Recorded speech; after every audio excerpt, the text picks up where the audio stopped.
नमस्कार, मैं हूं आपके साथ श्रेया गुप्ता और आप देख रहे हैं टीवी द्वापरा।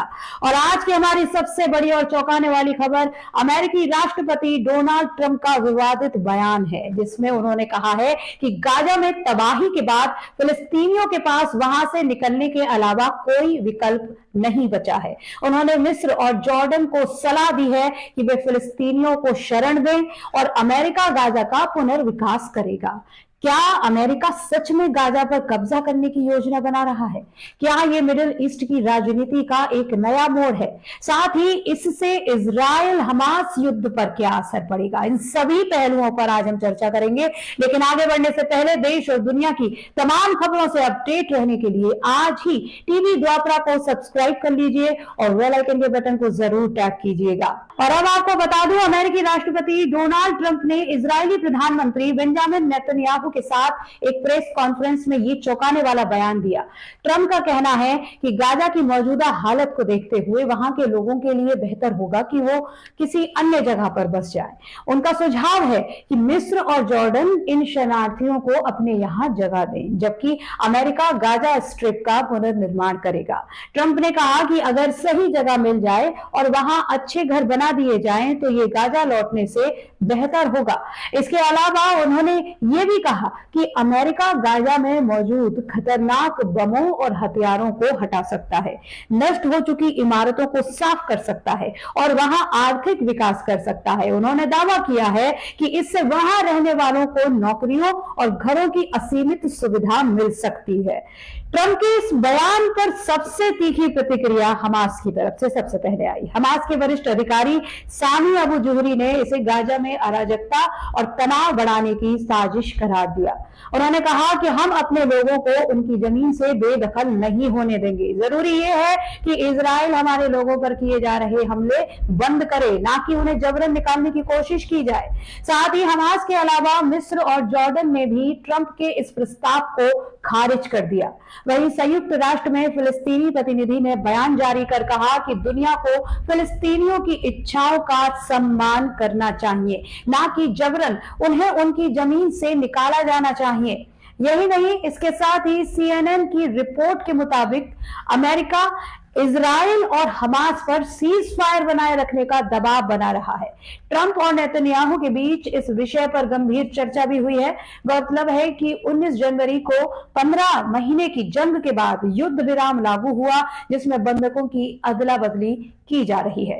3 फरवरी से सीज फायर के अगले चरण पर चर्चा होनी है, जिसका मकसद इस जंग को स्थायी तौर पर खत्म करना है। सूत्रों की माने तो नेतन्याहू अमेरिका से हथियारों की सप्लाई पर भी चर्चा कर सकते हैं। बाइडेन प्रशासन ने इजराइल पर दबाव बनाने के लिए भारी बमों की सप्लाई रोक दी थी, जिसे ट्रंप फिर से शुरू कर सकते हैं। वहीं गाजा में युद्ध विराम के बाद अब हालात धीरे धीरे बदल रहे हैं। 19 जनवरी को सीज फायर लागू होने के बाद 27 जनवरी को इजराइल ने फिलिस्तीनी नागरिकों को नॉर्थ गाजा में लौटने की अनुमति दी।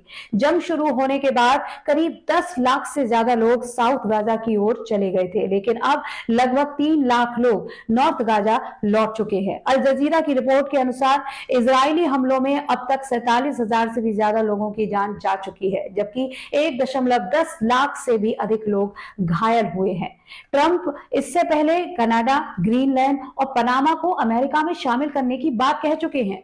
वहीं 29 नवंबर 2024 को कनाडा के प्रधानमंत्री जस्टिन ट्रूडो और ट्रंप के बीच मुलाकात हुई थी, जिसमें ट्रंप ने कनाडा को अमेरिका का 51वां राज्य बनाने की बात कही थी। इतना ही नहीं, उन्होंने तो दुनिया के सबसे बड़े द्वीप ग्रीनलैंड और व्यापारिक रूप से अहम पनामा नहर को भी अमेरिका के कंट्रोल में लेने की इच्छा जताई थी। अब गाजा को लेकर उनके बयान ने यह सवाल खड़ा कर दिया है कि क्या ट्रंप वास्तव में अमेरिका की विस्तारवादी नीति को आगे बढ़ा रहे हैं।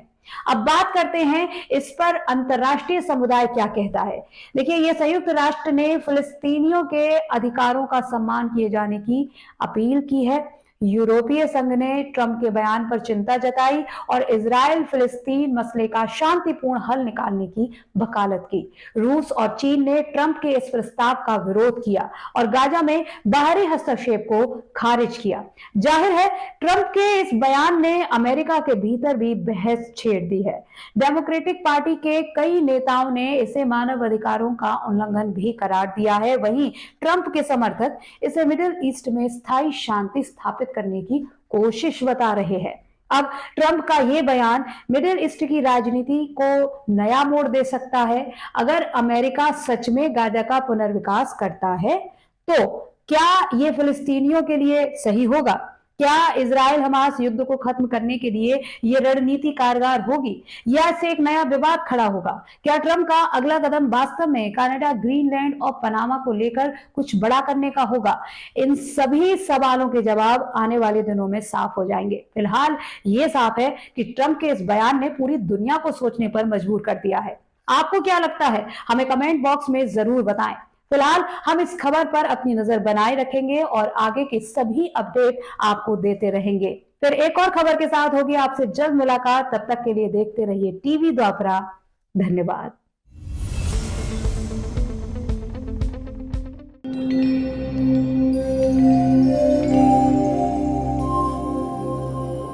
टीवी द्वापरा, संभवामि युगे युगे। अगर ये प्रोग्राम आपको अच्छी लगी तो लाइक, शेयर और कमेंट करें। टीवी द्वापरा के प्रोग्राम्स को हमेशा देखने के लिए सब्सक्राइब करें, बेल आइकॉन दबाएं।